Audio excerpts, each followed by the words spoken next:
I never thought that a simple dinner reservation would end up being the moment my daughter showed me exactly what I meant to her. I walked into Juniper and Ivy on La Brea expecting a canceled dinner, only to see my daughter, her fiancé, and his family laughing over cocktails on my Amex, while I stood frozen at the door, invisible and betrayed. I hadn't even parked. I'd taken the bus thinking we were saving money. Ayanna had texted that everyone bailed, but maybe she and I could still grab a bite.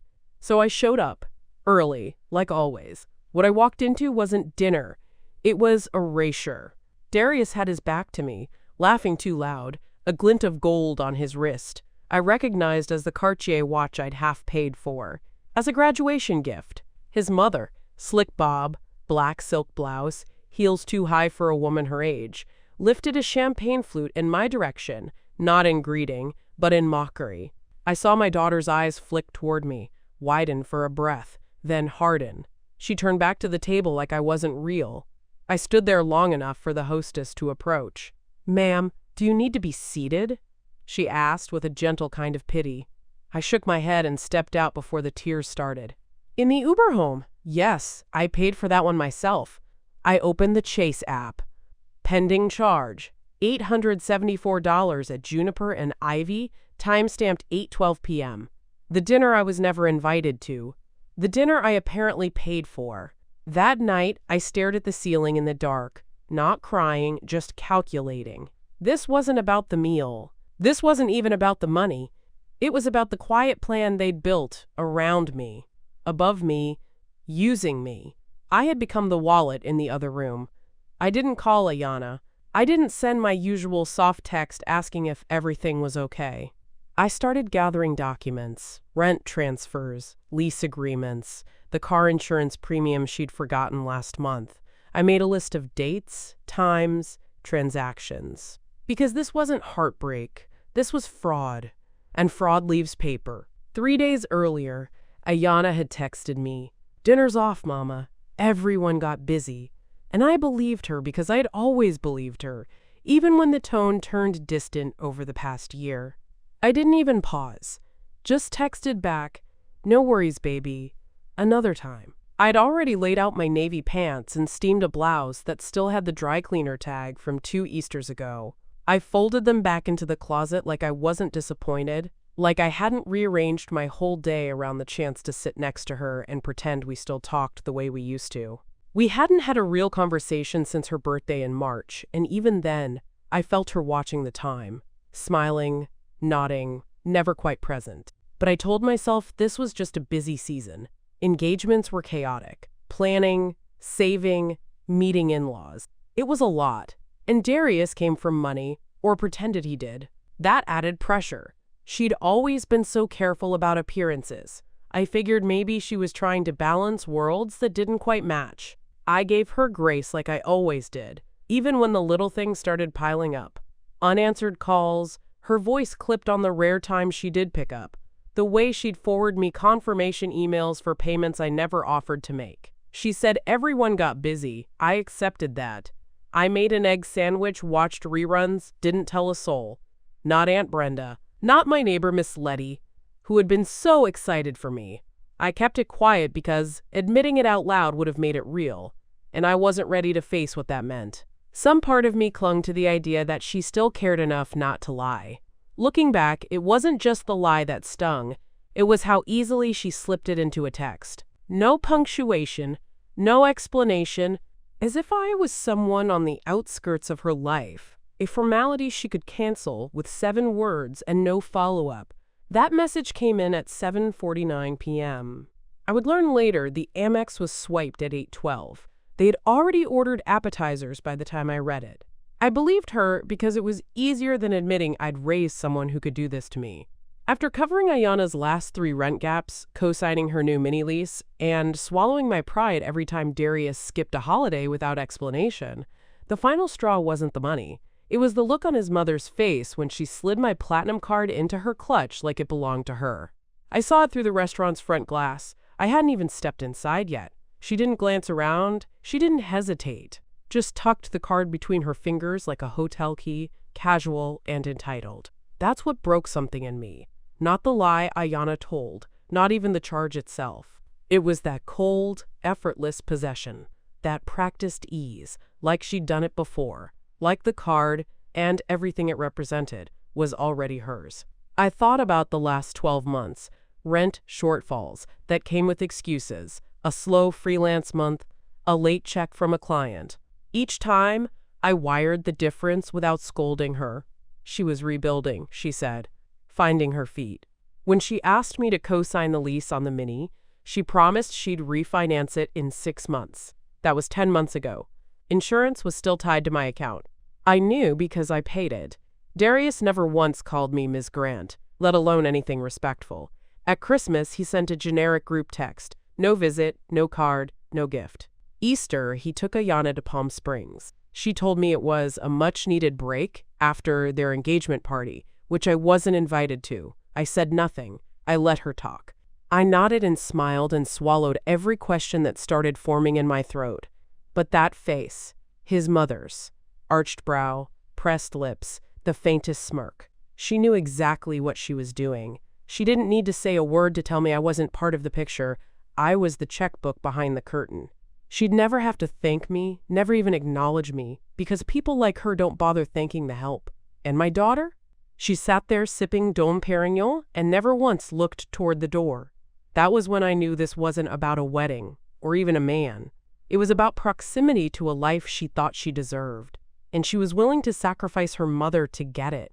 The next morning, I printed the restaurant bill, $874, split into appetizers, 4 entrees, dessert, and top-shelf champagne, and took it straight to the Beverly Hills Chase branch, where I sat across from my banker, Teresa, in my pressed Sunday blouse like it was church, and this was Judgment Day.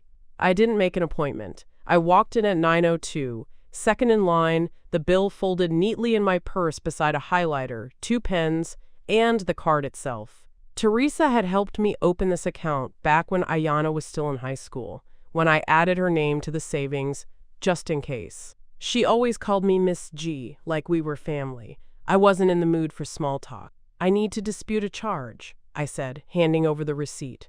I did not authorize this dinner. I was not present at this dinner.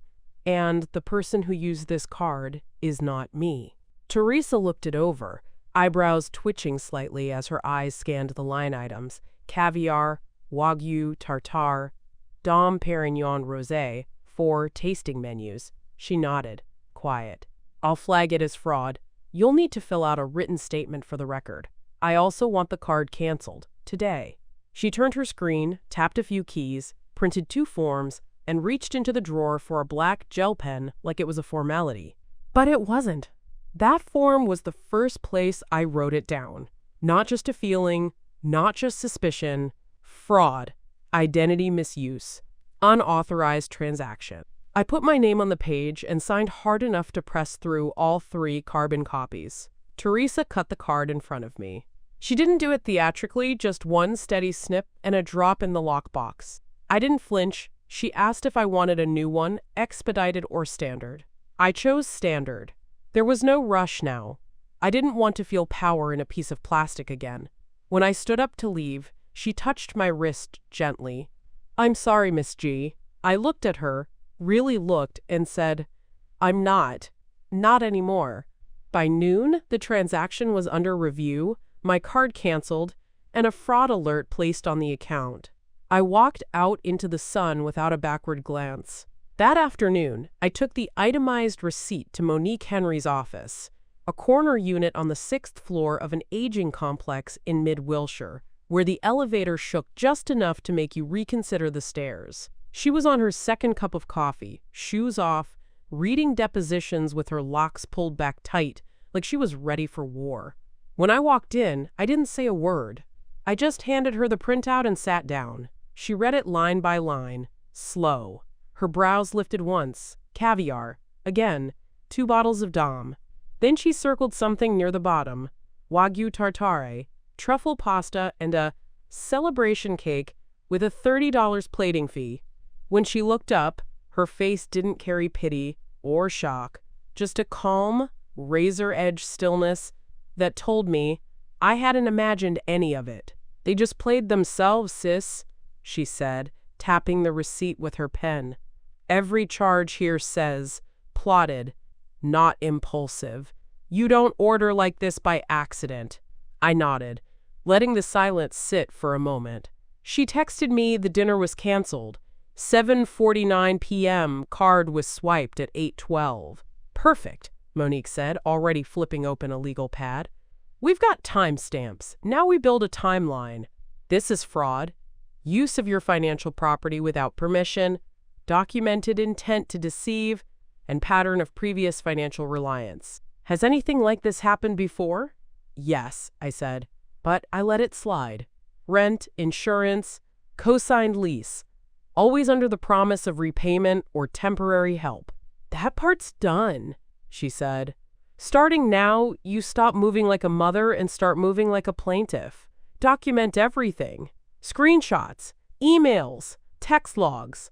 I'll draft a notice of dispute and a preliminary cease and desist regarding further financial access. Do you still share anything?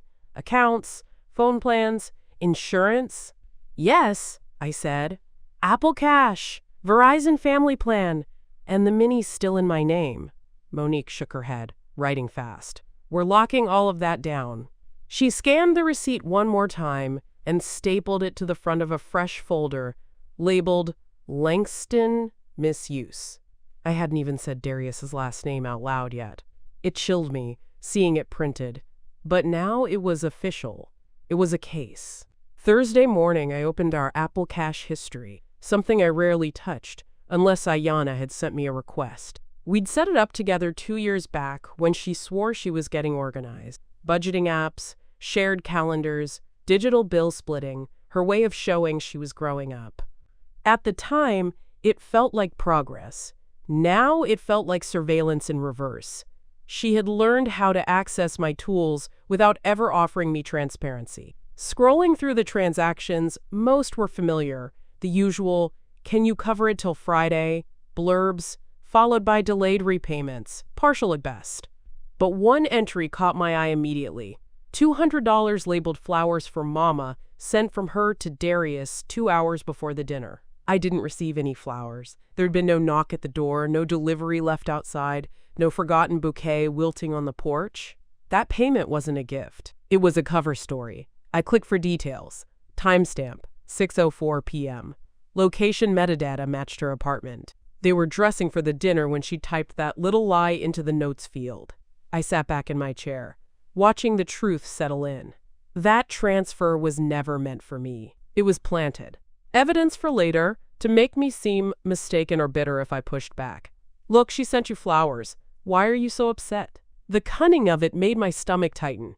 It wasn't a teenager's careless act. It was an adult's calculated move, meant to create plausible deniability. I wondered if Darius helped her come up with it, or if she learned to do that kind of thing on her own. Either answer was worse than the other. I took a screenshot, saved it to the same locked iCloud folder I'd started earlier that week. Then I called Chase's fraud department again and added the note that financial manipulation may have included falsified reimbursements intended to mislead. They logged it, said it could strengthen the timeline. That entry, those 4 words, flowers for Mama, told me everything I needed to know. She wasn't just using me. She was planning around me. She had rehearsed what to say, what to show, how to make me look unstable if I ever questioned the story. That's when I stopped expecting an apology. Friday morning, I logged into my Verizon account and navigated to the section most parents never bother with. The billing summary, the shared device usage, the downloadable logs. Ayanna's line was still linked to mine, just like it had been since she was 19. I'd paid the overages, the upgrades, even replaced a stolen phone once without asking questions. But now I needed answers, and they were buried in data most people overlook. I requested a PDF of her last 3 months of text activity, not content, just metadata, timestamps, contact IDs, frequency. The system emailed me a download link within minutes. I sat at my kitchen table, still in my robe, coffee going cold. I didn't skim. I scrolled line by line, hour by hour, looking for patterns. The frequency was what tipped me off first. an uptick of group message traffic exactly 6 days before the night she told me dinner was canceled. One thread stood out. A flurry of activity over the course of 3 hours. The contact header listed 3 numbers. One matched Darius. Another I recognized from a previous holiday invite as his sister Simone. And the third, likely his mother. I cross-checked the timestamp against the night they dined at Juniper and Ivy. Same day. Conversation started mid-morning, ran until close to 6 p.m. The subject line, on the export, La Brea Feast. The name hit me harder than I expected. Not family dinner, not catch-up, not even engagement outing. A feast. A word with intention, with celebration baked into it. They were planning that meal days in advance, naming it like an event, while I stood outside the circle thinking I'd just been rescheduled. They hadn't forgotten me. They'd removed me. I saved the file, encrypted it, added it to the folder. November's truth was growing thick with receipts, screenshots, timestamps, transaction IDs. I wasn't collecting them out of revenge. I was building a record for myself first, for the inevitable pushback later. That day, I stopped wondering if this was a mistake, a misunderstanding, a moment that could be talked through with tissues and tea. That group chat told me exactly where I stood, not just excluded, replaced. And they hadn't even bothered to delete the evidence. That evening, I called Ayanna. I didn't text, I didn't leave it vague. I wanted her to hear my voice, to stumble if there was guilt, to defend herself if she dared. The phone rang 4 times before she answered with a clipped, "Hey, Mama." No warmth, no curiosity, just those 2 words, like a line read off a script. I asked plainly, "What happened Monday night?" There was a pause. Just a half-second too long. Then her tone shifted. That brittle kind of calm you hear in HR meetings or exit interviews. "It was last minute. We weren't sure who could make it. I didn't think it was a big deal. You're making drama about a dinner."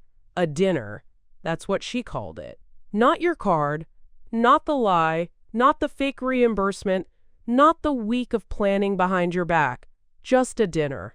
Something disposable. I opened my mouth, but she cut me off before a single word came out. "I really don't have the bandwidth for this right now," she said, sharper now, like I was a problem she needed to contain. "It's been a long week, and honestly, this energy is too much." Then she hung up. I stared at the phone for a long time after the call dropped, my hand still holding it like she might change her mind and call back. She didn't. I played her voice over in my head, measured, defensive, distant, and realized it sounded familiar, but not from family.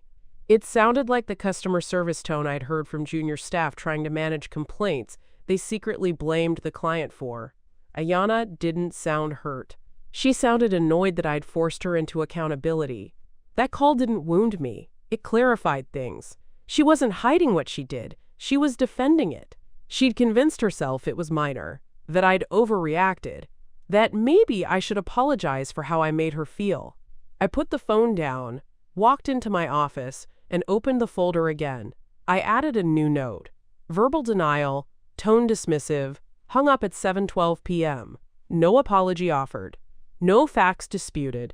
I logged it like evidence because that's what it had become. I wasn't her mother on that call. I was a liability to manage. By Sunday, I had everything I needed. The bank statement showing the charge, the call logs from Verizon, the Apple Cash transfer labeled with a lie, and the restaurant receipt with the time-stamped total, 8:12 p.m. I matched it against Ayanna's cancellation text, which hit my phone at exactly 7:49 p.m., 23 minutes between the lie and the charge. She didn't forget to invite me. She lied after her coat was on and her reservation confirmed. I opened a new iCloud folder, locked it with a passcode only I knew, and titled it November's Truth. No spaces, no decoration, just facts. Inside, I saved everything I'd gathered, naming each file with the precision of someone who was done pretending. Call log 11.3.25.pdf. Receipt Juniper Ivy.pdf. Text cancel dinner.png. Apple Cash Transfer Fake Flowers.png, and a document I typed up myself, Summary Timeline Misuse.docx. I didn't dramatize the entries.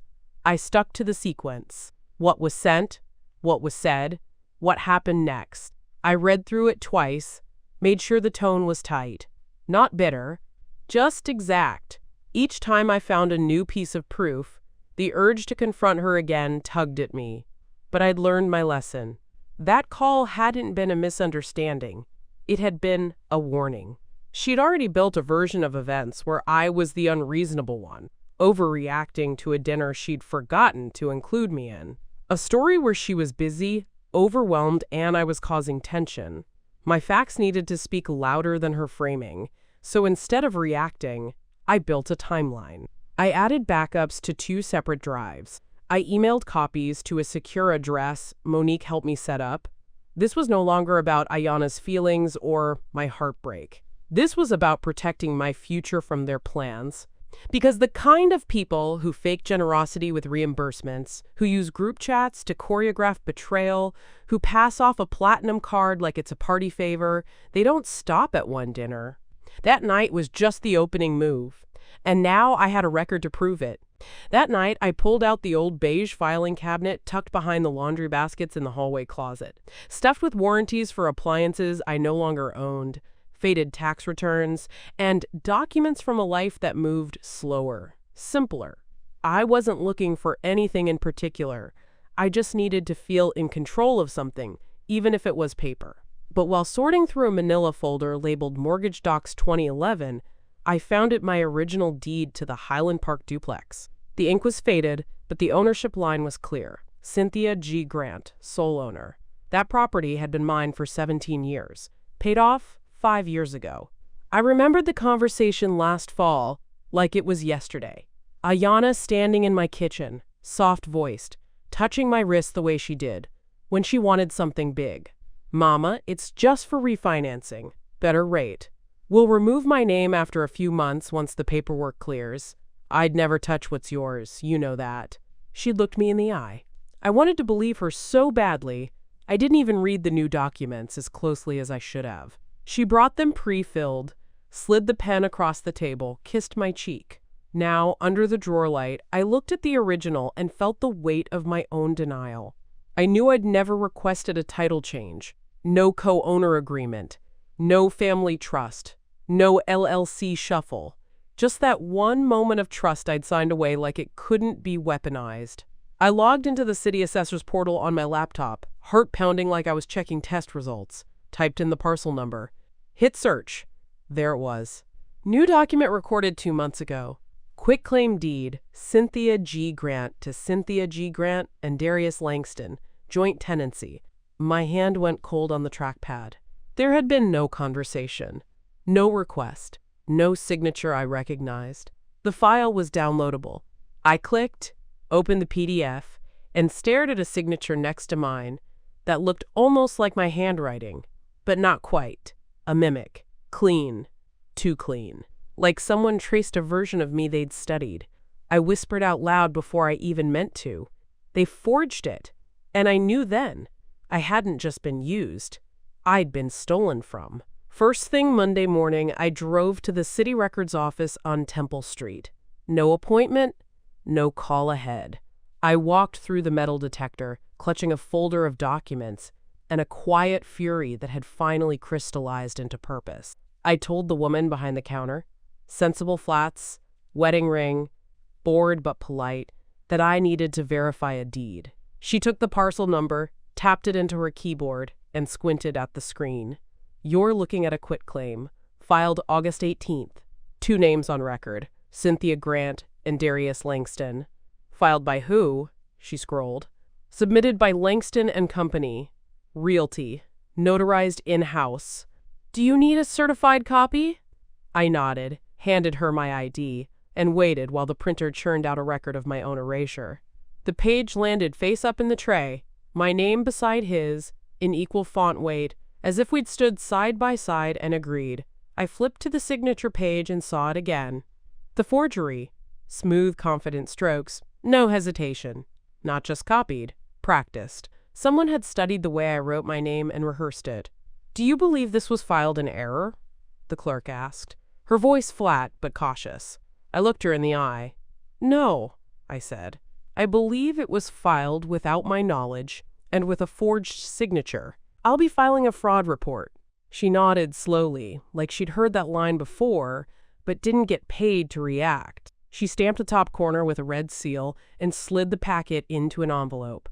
Out in the parking lot, I sat in my car for a full 5 minutes before turning the engine. The paper on the passenger seat weighed more than it should, not because of the ink, but because of what it meant. This wasn't just a dinner, or a charge, or a lie. This was legal theft, and it had already happened.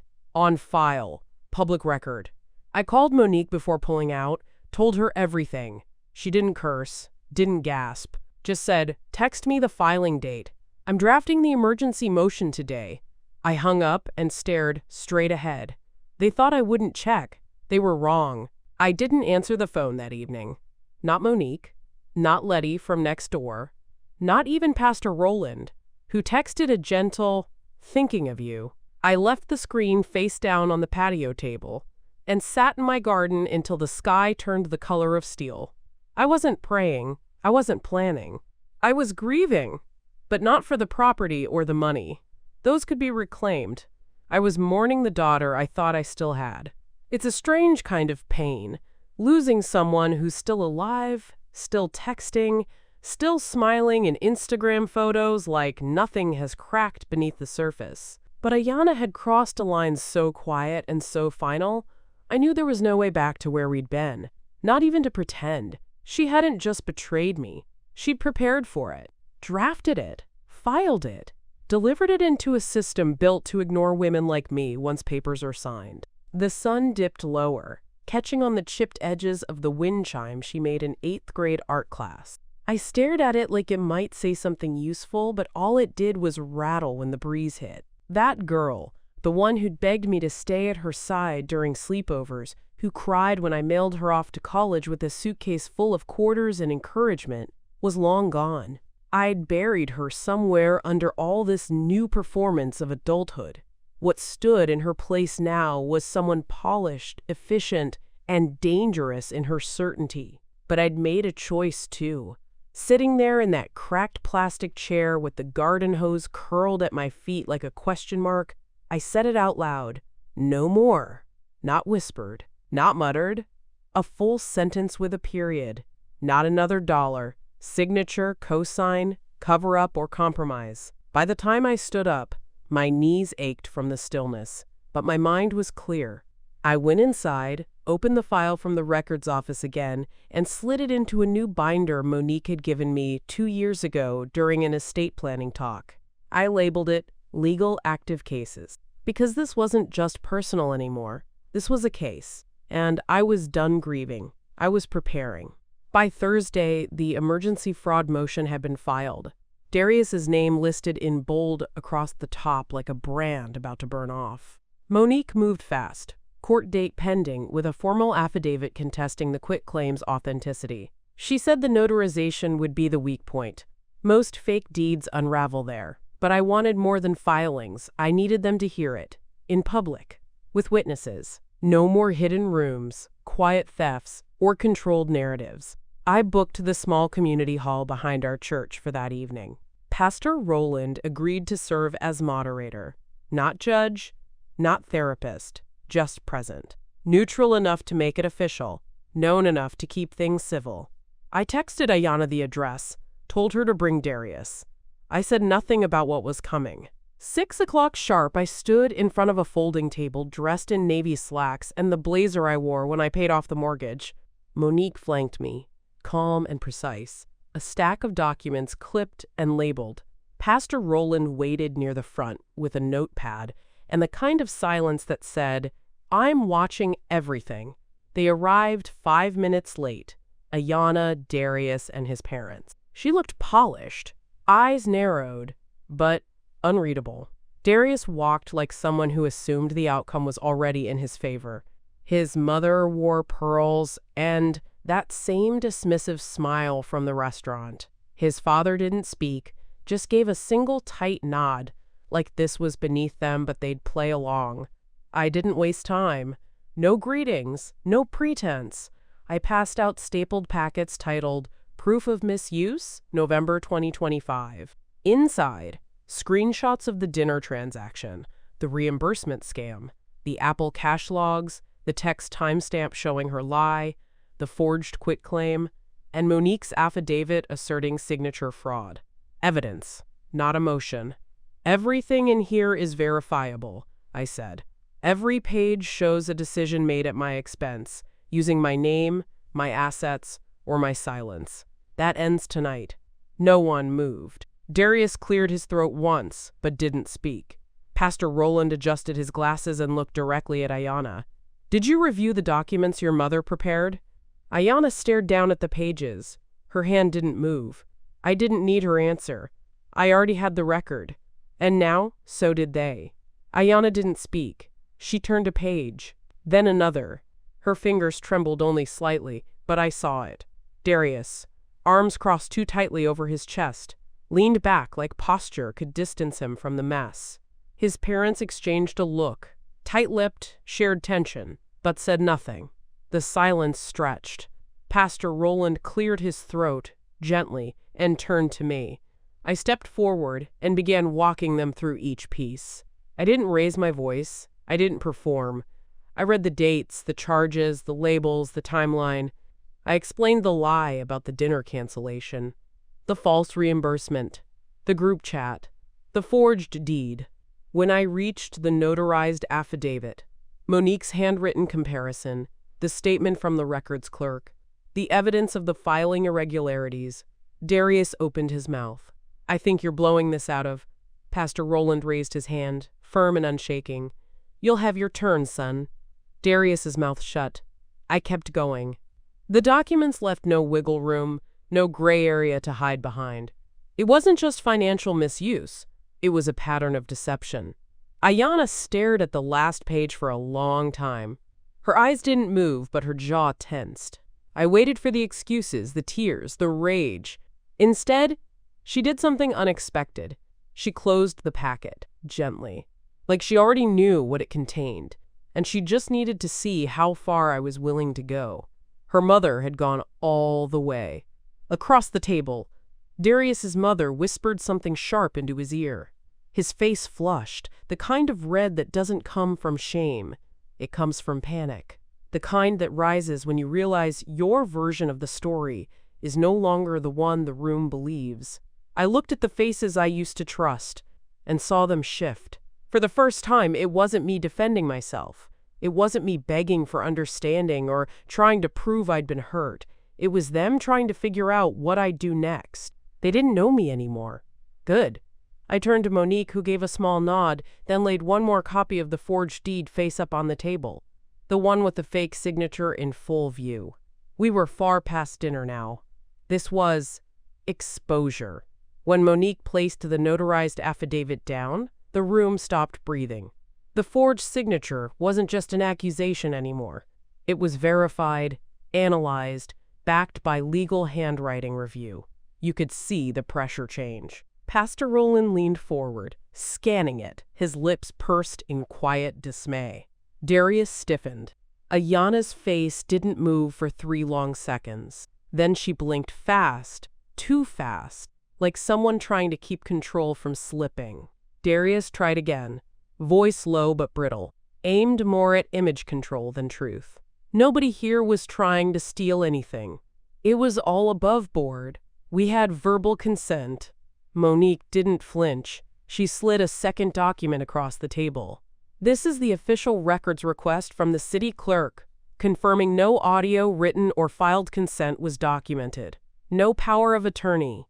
No shared title paperwork prior to this. So if there was verbal consent, it doesn't exist where it needs to. In court, Pastor Roland turned to Darius, his tone still pastoral, but now edged with something firmer. Son, that's a felony. The words landed like a gavel. Darius's posture cracked. The confidence melted off his face in a slow drip, and his mouth opened, but no sound came.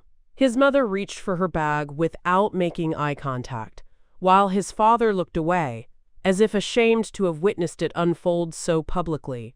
Ayanna finally spoke. "Mama," but it came out small. Too late. A pebble trying to stop a landslide. I didn't look at her. Not directly. I looked at the papers. At the proof I'd gathered without shouting. At the choices they made thinking I wouldn't notice. Wouldn't fight.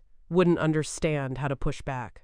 "You didn't just lie to me," I said, keeping my voice level. "You counted on me being too quiet, too loyal, too old to stop you." Ayanna's face fell, not from rage, but recognition. Like something inside her finally registered just how much she'd miscalculated. "This isn't revenge," I added. "It's reclamation." Pastor Roland closed the folder, slowly. "I suggest everyone here gets legal counsel. Today." The meeting didn't end in chaos. No screaming, no storms out the door. Just silence, and consequences waiting in it. By Monday, the fallout had begun. Not with an apology, not with accountability, but with silence. A strategic, spreading quiet that told me their version of the story no longer served them. I hadn't posted a word online, hadn't whispered a thing outside that church hall, but word found its way out all the same. Truth has a rhythm. It walks itself through back doors and staff meetings, shows up in calendar adjustments and unreturned calls. Monique called mid-morning. "He's been removed," she said. "Not fired, not publicly, but Davis Partners took him off their listings. Word is, integrity concerns. Quiet exit." I didn't cheer. I didn't flinch. I just said, "Good," and opened the binder again to review next steps. This wasn't satisfaction, it was a checkpoint. A sign that reality had caught up to Darius, the way it always eventually catches up to men who think they can bend paperwork and charm their way past ownership. That weekend, Ayanna's name dropped off social updates from his side of the family. Photos vanished. Comments disappeared. Even her birthday post from his sister, 3 weeks old, was deleted. I didn't gloat. I read the absence like a sentence. She no longer benefits us. That's how they moved. When usefulness ran out, affection dissolved without ceremony. Letty from next door stopped by with a lemon pound cake and more curiosity than comfort. I offered her a slice and changed the subject when she asked how things were settling. There was nothing settled about it. I was still reviewing insurance documents, checking the Mini's registration, running background searches on Langston and Company. Realty. The fire hadn't burned out. It had moved inward, quiet, focused, methodical. Later that night, I got a text. No name, just the number. Ayanna. 4 words. "Can we talk soon?" I didn't respond. Not yet. She wasn't ready to talk. She was reacting to loss. And I wouldn't let her mistake discomfort for remorse. Instead, I took a walk around the property line of the duplex. Ran my hand along the fence I'd paid to replace after a storm last year. Looked up at the roof I'd patched twice without complaint. Everything they tried to take still stood. And now, so did I. By Friday, the silence from Ayanna was no longer just avoidance. It was insulation. Whatever conversation she'd had with Darius or his family after the church meeting had shifted something between them. I didn't have to dig. The distance announced itself. No more shared posts. No likes. No inside jokes in the captions. Her social media feed had gone sparse, muted, like someone dimming the lights without cutting the power. Monique forwarded me a notice from the court that the hearing to strike the quitclaim was scheduled in under 3 weeks. The language was clear. Preliminary evidence of forgery sufficient to warrant emergency review.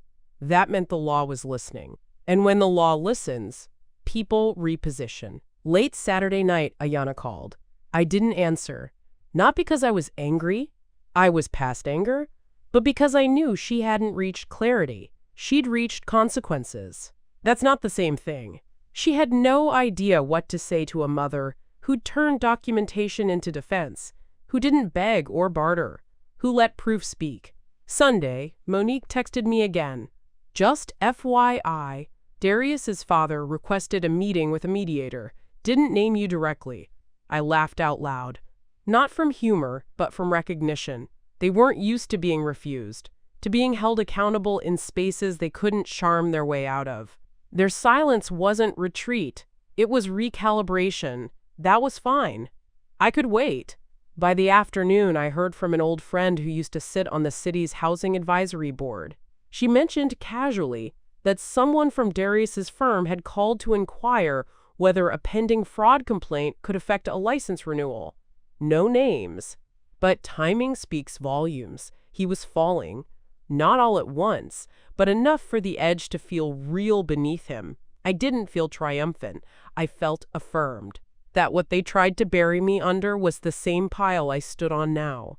The more they erased me, the more visible I became. Their lies didn't collapse me. They documented my strength. I sat on my porch as dusk settled, the case folder on my lap. The official notification from Chase confirming the disputed charge had been resolved in my favor. The funds restored. The investigation closed. One move left, and it would be mine to make.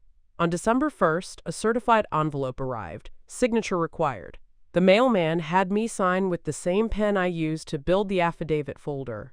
He smiled, asked how my garden was doing, and didn't notice the tremor in my hand when I took the package. I knew the handwriting on the label before I even opened it. Ayana's script, neat, slanted, trained from years of thank you cards and college applications, I proofread line by line. Inside was a smaller envelope, gold-trimmed, the kind sold in stationery sets for engagements or sympathy notes. Tucked within it was the brass key to the Highland Park duplex, the spare I hadn't seen since last Thanksgiving. No letter, no explanations, just a sticky note with 3 words, spaced carefully like she wanted me to believe they cost her something. I was wrong. Not, I'm sorry. Not, I didn't mean to. Just that flat admission, stripped of excuse or warmth. I sat with it for a moment, letting the weight of the key settle in my palm. She hadn't called in days, hadn't shown up. But this was her offering. A signal, not a conversation. Her gesture didn't absolve, but it confirmed what I already knew. She'd lost more than access. She'd lost trust, and that doesn't regenerate on apology alone. Later that afternoon, I received 2 more notices. One from the county recorder's office confirming Darius's name had been fully removed from the property deed, retroactive to the filing of the emergency motion. The second from Chase, my platinum card had been reissued under a new number with added identity protection and flagged for high-risk activity alerts. I pinned both to the corkboard in my office, not out of pride, but as proof. The systems they tried to manipulate were now tools I'd reclaimed. Step by step, paper by paper, I had reversed what they tried to steal. I made dinner for myself that night. Nothing fancy, just roasted chicken and rice. But I sat at the head of the table,